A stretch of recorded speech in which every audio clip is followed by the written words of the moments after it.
asai fan overpower tore asai fan overpower tore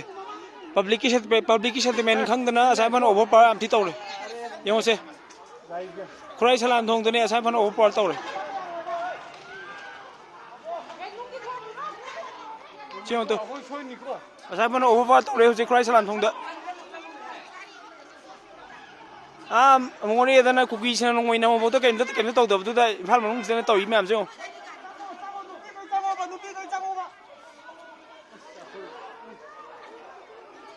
mori dana cookie na ngoi na mo to ken to da ken pham nong sin tai jo nu pi nga di da phawling sa dana asai man jing ne